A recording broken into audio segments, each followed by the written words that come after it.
No último vídeo, nós mostramos que o sensacionismo moderno não tem base bíblica. Quando nós nos referimos ao sensacionismo moderno, nós nos referimos a uma forma de sensacionismo que admite que todas as manifestações sobrenaturais, todos os dons, passaram definitivamente com a morte do último apóstolo. Vimos que essa posição não tem base consistente nas escrituras, mas muitos reformados vão afirmar com unhas e dentes que a CFW, principal documento que norteia a teologia da Igreja Presbiteriana, é sensacionista. Aqui nós vamos mostrar que, de fato, a CFW é sensacionista, mas não é essa forma de sensacionismo que nós criticamos. Muito pelo contrário, os próprios autores da CFW deixaram muito claro dentro desse mesmo documento que não há como você privar Deus de operar de maneiras sobrenaturais. Curta, comente, se inscreva e bora pra análise. Será que a CFW de fato defende o sensacionismo moderno?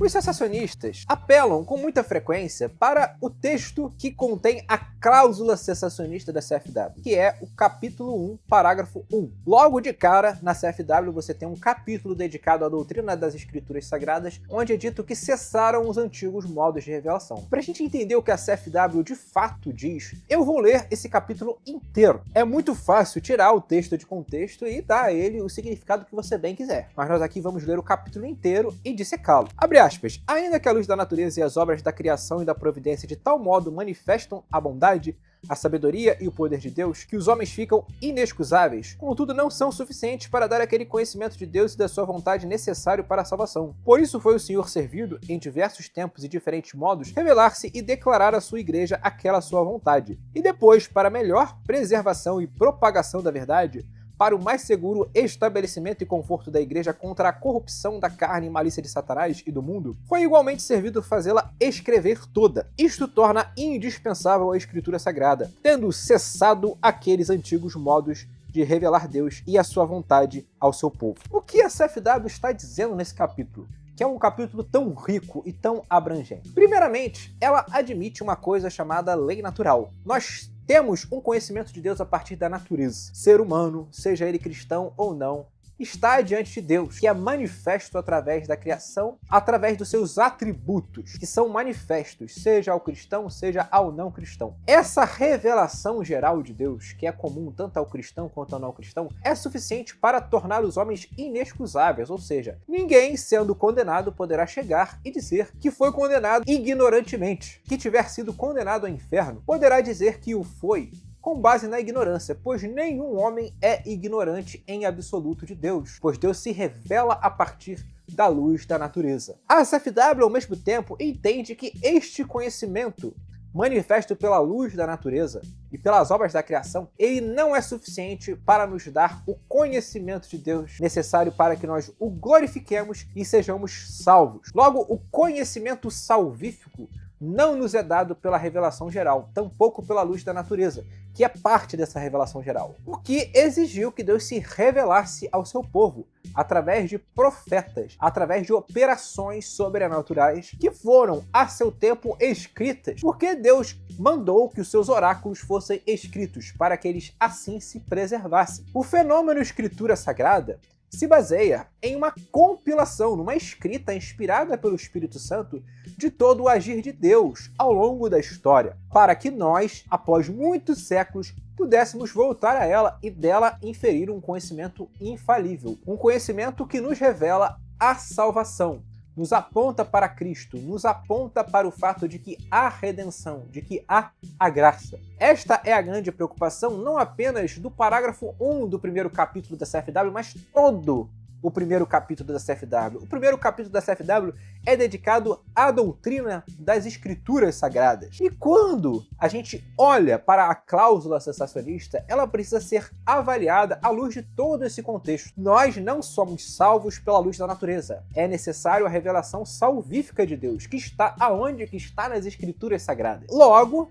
nós podemos admitir que cessaram os antigos modos de revelação, Que modos de revelação são esses? São os dons espirituais? Não. É a revelação infalível. Enquanto o cânon das escrituras não estava completo, ainda existia uma revelação infalível em vigor, através da autoridade apostólica. Enquanto os apóstolos estavam vivos, eles tinham uma autoridade dada por Deus. Como nós sabemos os ensinamentos apostólicos? Por uma tradição com T maiúsculo, como pensam os papistas? Não, porque toda tradição está suscetível ao erro, a se corromper. Basta você olhar para a Igreja Católica Apostólica Romana e você vê uma ampla variedade de corrupções da doutrina dos apóstolos. E como que a gente sabe que a Igreja de Roma corrompe a doutrina dos apóstolos? Basta você comparar essas doutrinas, esses ensinamentos com o que está na Escritura, que é a única fonte fidedigna que nós temos dos ensinamentos apostólicos. João Calvino ensinou que a doutrina profética e apostólica é o fundamento da igreja. E onde você vê isso? Nas Escrituras. Enquanto o último livro da Bíblia não havia sido escrito, você ainda tinha uma revelação infalível que se manifestava através dos apóstolos, que era uma continuação da doutrina profética manifesta no Antigo Testamento. Mas agora, quando o último livro da Bíblia foi escrito e os apóstolos foram mortos, nós temos uma cessação dos antigos modos de revelação, o que nos leva a afirmar que a revelação infalível cessou. Nós não podemos olhar para revelações particulares e dar a elas o peso de uma revelação infalível. Mas precisamos admitir que o que a CFW está falando na cláusula cessacionista? Está falando que a revelação profética e apostólica passou, ela cessou, ela se encontra completamente nas Escrituras Sagradas. Logo, você está em busca do conhecimento salvífico, você não vai encontrar em revelações particulares, você vai encontrar na Escritura Sagrada. Inclusive, isso é dito no parágrafo 6 desse mesmo capítulo, que diz o seguinte: todo o conselho de Deus concernente a todas as coisas necessárias para a glória dele e para a salvação, fé e vida do homem, ou é expressamente declarado na Escritura, ou pode ser lógica e claramente deduzido dela. A Escritura nada se acrescentará e em tempo algum, nem por novas revelações do Espírito, nem por tradições dos homens. Reconhecemos, entretanto, ser necessária a íntima iluminação do Espírito de Deus para a salvadora compreensão das coisas reveladas na palavra, e que há algumas circunstâncias quanto ao culto de Deus e ao governo da igreja, como as ações e sociedades humanas, as quais têm de ser ordenadas pela luz da natureza e pela prudência cristã, segundo as regras gerais da palavra que sempre devem ser observadas. O que esse parágrafo está falando pra gente? Primeiro, tudo que é necessário para a glória de Deus e para a salvação do homem está nas Escrituras Sagradas. Então, a Escritura é suficiente para que nós glorifiquemos a Deus e para que nós sejamos salvos. Segundo, nada deve ser acrescentado à Escritura Sagrada. O que isso significa? Nós não devemos acrescentar novas revelações infalíveis à Escritura Sagrada. Se você olha para a Igreja de Roma, há muitas doutrinas que a Igreja de Roma acredita que não estão na Escritura Sagrada. Um exemplo, a Imaculada Conceição de Maria. A Escritura Sagrada, longe de concordar com a Imaculada Conceição de Maria, a refuta completamente, quando diz que todos pecaram e destituídos estão da glória de Deus. A patrística, inclusive, em concordância com a Escritura, vai ser contra a doutrina da Imaculada Conceição de Maria. Então, quando a gente pega a Igreja de Roma, o que ela faz? Ela acrescenta a revelação infalível da Escritura ensinos professados por um magistério infalível. A CFW está contra isso. Mais do que contra a Igreja Católica Apostólica Romana, que no tempo dos Covenanters já fazia isso, ela é contra Quakers, Morávios, Anabatistas, que algumas vezes acreditavam em revelações extrabíblicas que deveriam ser acrescentadas à Escritura Sagrada. É contra isso que a CFW está se colocando, contra a inserção de revelações infalíveis ao cânon fechado, a revelação que já cessou, que já nos foi plenamente manifesta. É à luz de todo esse contexto que a gente entende a cláusula cessacionista. E mais do que isso, a gente vai mostrar que toda a doutrina presbiteriana, ela é deduzida das Escrituras. Então, quando você olha para a cláusula cessacionista, há base escriturística para ela. E no próximo bloco a gente vai avaliar quais são os versículos que os covenanters utilizaram para embasar a cláusula cessacionista.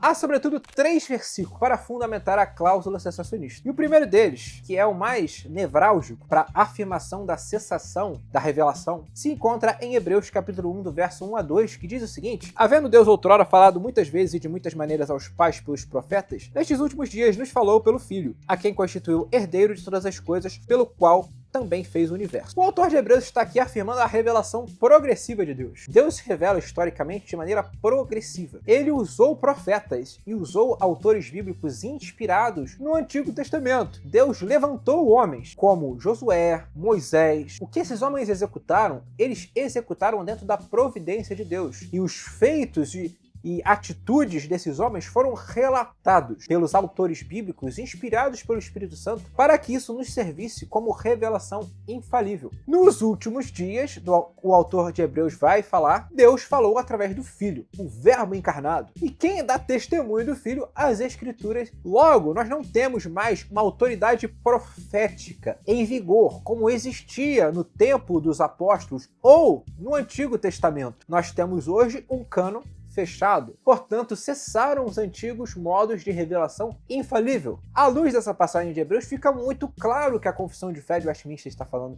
Ela não está se referindo a profecias extrabíblicas, a revelações extrabíblicas, mas sim a revelação infalível. Outro texto é 2 Pedro, capítulo 1, verso 19. Diz assim: temos assim tanto mais confirmada a palavra profética, e fazeis bem em atendê-la, como a uma candeia que brilha em lugar tenebroso, até que o dia clareie e a estrela da alva nasça em vosso coração. Esse texto fala como a palavra de Deus é confirmada em nossos corações. Essa é uma pergunta muito importante, que nos entrechoques com papistas, aqueles que me acompanham há mais tempo sabem que eu estou em frequente debate com papistas, com católicos romanos. Uma pergunta é feita: quem confirma a palavra de Deus? Quem me confirma que a Escritura Sagrada é de fato a palavra de Deus? Os papistas têm uma resposta. Eles vão falar que é a igreja. A igreja, ela que me diz que a Escritura Sagrada é a palavra de Deus. E isso consiste em um erro, porque a igreja, de fato, é uma testemunha da Escritura Sagrada, mas não é ela quem define a Escritura Sagrada. Muito pelo contrário,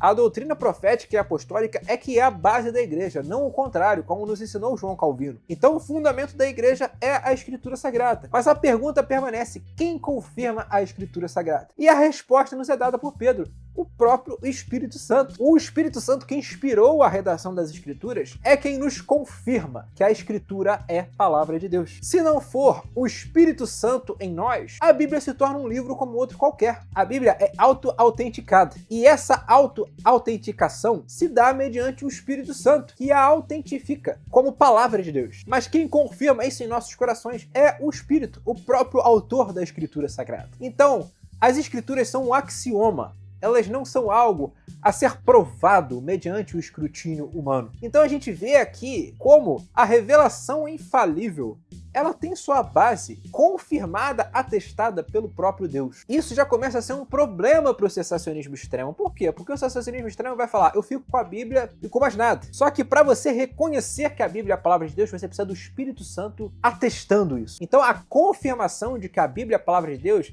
ela se dá mediante a providência de Deus, que opera através do Espírito. Então existe algo extrínseco à própria Escritura para nos confirmar que ela é a palavra de Deus, que é o agir do Espírito. Então a gente precisa entender que, além das Escrituras, o próprio Deus, que é o autor das Escrituras, confirma em nosso coração esse valor fundamental da sua palavra. Outro texto, 2 Timóteo capítulo 3, verso 15, diz: e que desde a infância sabes as sagradas letras, que podem tornar-te sábio para a salvação pela fé em Cristo Jesus. Esse texto é seguido daquela passagem tão famosa com que nós, protestantes, defendemos o só a Escritura, de que toda a Escritura é inspirada por Deus e útil para conhecimento, repreensão, exortação, educação na justiça, para que todo homem seja perfeito e perfeitamente apto para toda boa obra. A gente vê aqui o apóstolo Paulo falando a Timóteo que as Escrituras, elas são suficientes para tornar sábio para a salvação. Ou seja, para ser salvo, eu não preciso de experiências extrabíblicas, ainda que essas experiências extrabíblicas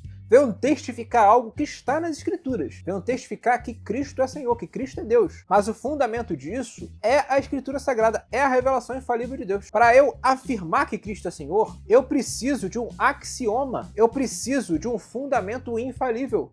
E isso está onde? Nas Escrituras Sagradas. Portanto, nós vemos que os três textos que são usados para fundamentar a cláusula cessacionista afirmam a progressão da revelação, que culminou em Cristo, que teve seu ápice em Cristo, o que nos permite afirmar que há um cessacionismo.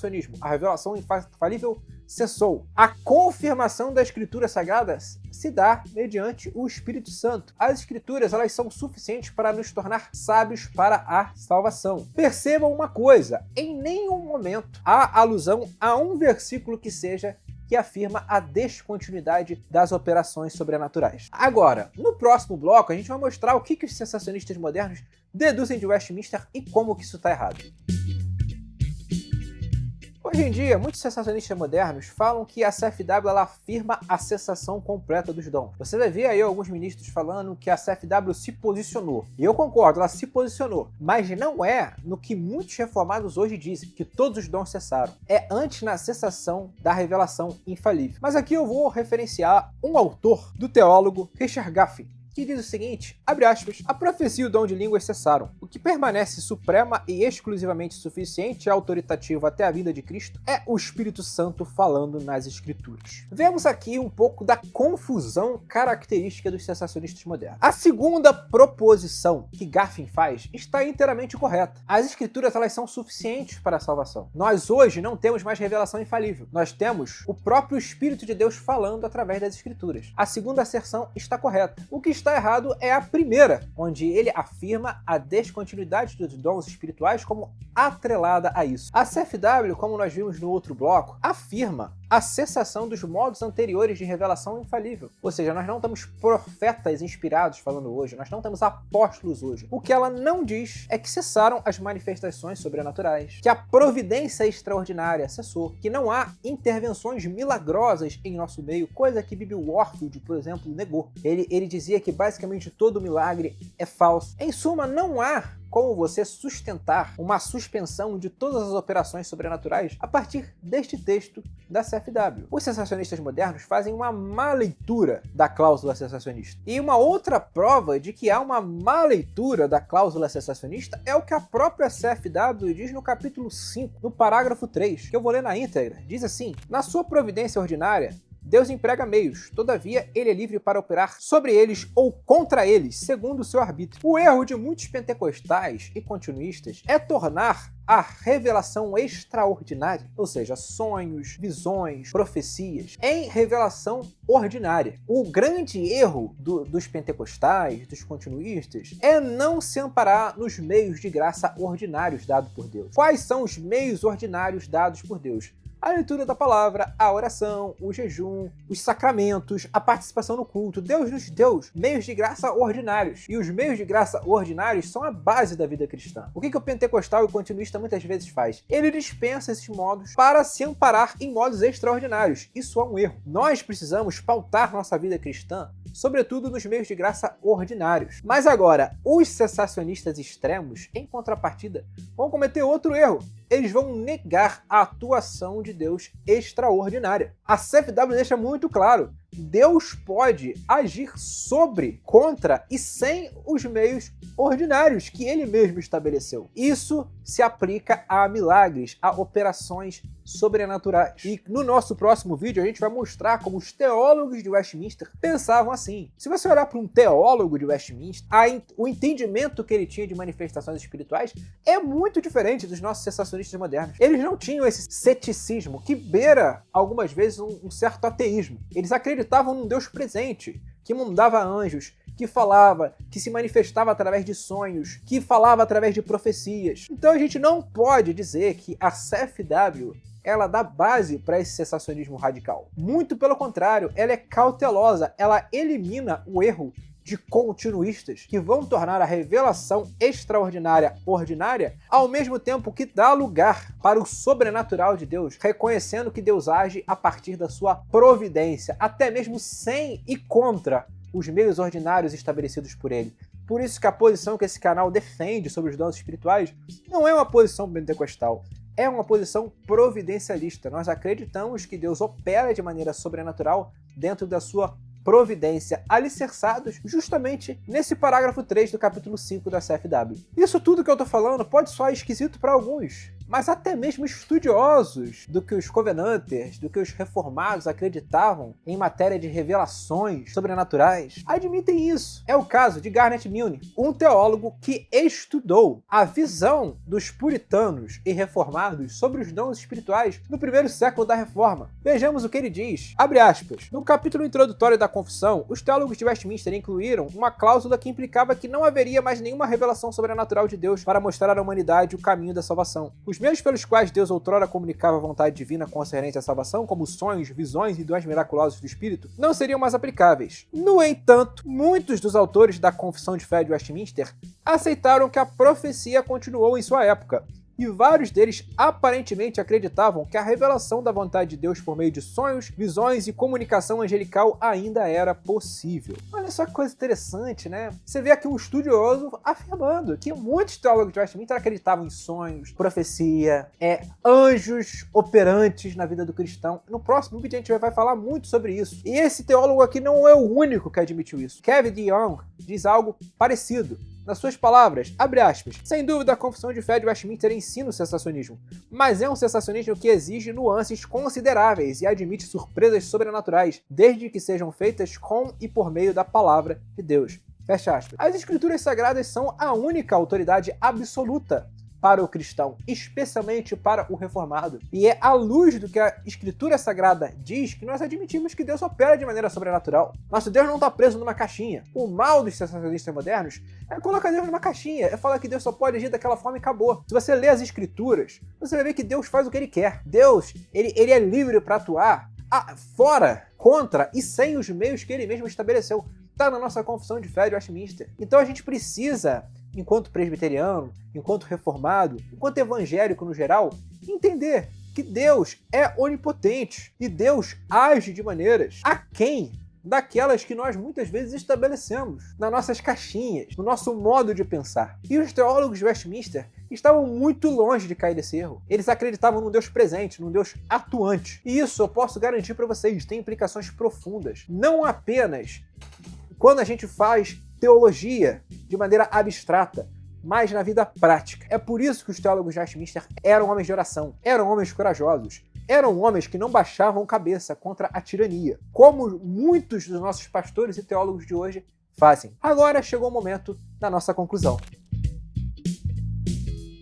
No último vídeo nós vimos que o sensacionismo moderno não tem base na Escritura Sagrada. E agora nós vemos que ele também não tem base na própria Confissão de Fé de Westminster. Falar que a Confissão de Fé de Westminster é sensacionista, você tem que admitir uma série de nuances, que nós admitimos aqui. Nós falamos, a Confissão de Fé de Westminster é sensacionista, mas ela é sensacionista em relação à revelação infalível. Ela não é sensacionista em relação às operações milagrosas, em relação ao sobrenatural divino, que continua em vigor, continua em atuação em pleno século XXI. Mas eu sei que você deve estar curioso sobre o que os teólogos de Westminster acreditavam sobre as manifestações sobrenaturais. Aqui a gente trouxe duas fontes de pessoas que estudaram Westminster e admitiram que existem nuances nesse sensacionismo. Porque os teólogos de Westminster, os puritanos, acreditavam em manifestações sobrenaturais. E como eles acreditavam nisso? É o que a gente vai ver no próximo vídeo. Compartilhe esse vídeo especialmente com aquele seu colega sensacionista que acredita que Deus não faz mais nada, que os milagres cessaram, que